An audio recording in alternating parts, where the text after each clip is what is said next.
Have you heard about the largest church in the world? The first service was March 3rd, 2008, with an attendance of over 300,000. The attendance is now over 2 million, and they conducted the first ever mass trance on March 17, 2008. What do they teach?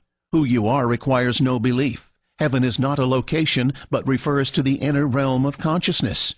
The man on the cross is an archetypal image. He is every man and every woman. The leader's website teaches these lessons. My mind is part of God's. I am very holy. My holiness is my salvation. My salvation comes from me. Let me remember that there is no sin. Do not make the pathetic error of, quote, clinging to the old rugged cross, unquote. The only message of the crucifixion is that you can overcome the cross. Have you heard of this church? Or maybe its leader? Years ago, she denied Jesus is the only way.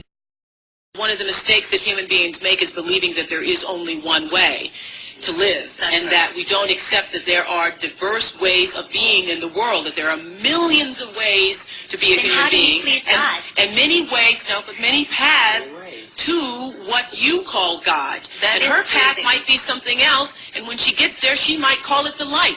But her loving and her kindness and her generosity brings her, if it brings her to the same point that it brings you, it doesn't matter whether she called it God along the way or not. And I guess the danger that could be in that, I mean, it sounds great on the onset, but if you really look at both sides, there couldn't possibly be just one way. What about Jesus? What about Jesus? You say there isn't only one way.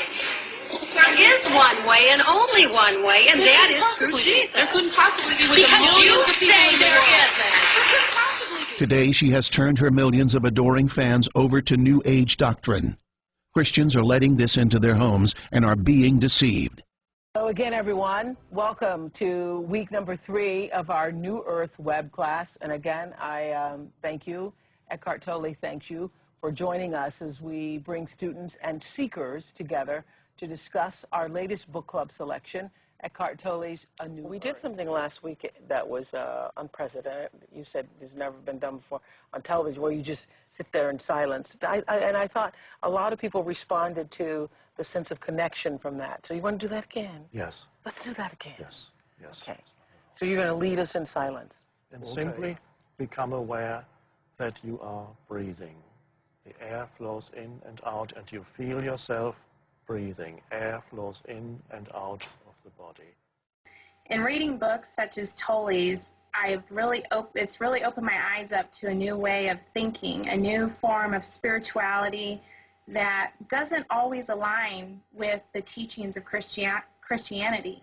So my question is to you, Oprah, how have you reconciled these spiritual teachings with your Christian beliefs? I've reconciled it because I was able to open my mind about the absolute indescribable hugeness of that which we call God. I took God out of the box because I grew up in the Baptist church, and there were, rules and, belief systems and doctrine. And I happened to be sitting in church in my late 20s, and I was going to this church where you had to get there at 8 o'clock in the morning, or you couldn't get a seat, and a very charismatic minister, and everybody was just, into the sermon. And this great minister was preaching about how great God was and how omniscient and omnipresent, and God is everything. And then he said, and the Lord thy God is a jealous God. And I was, caught up in the rapture of that moment until he said jealous. And something struck me. And I was like, I think about 27 or 28. I was thinking, God is all, God is omnipresent, God is all, and God's also jealous. God is jealous of me.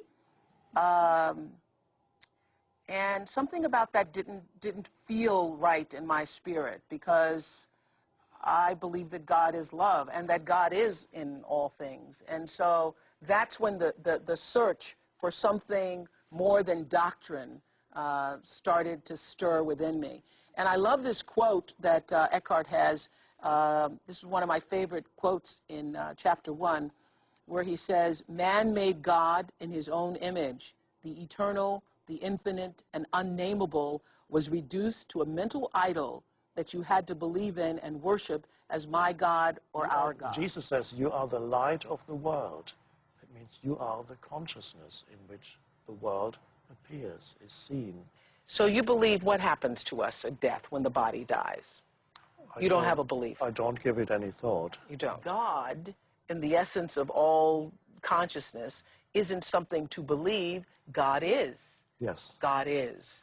And God is a feeling experience, not a believing experience. That's right. And if your religion is a believing experience, if God for you is still about a belief, then it's not truly God. No. That's what you're saying. Yes.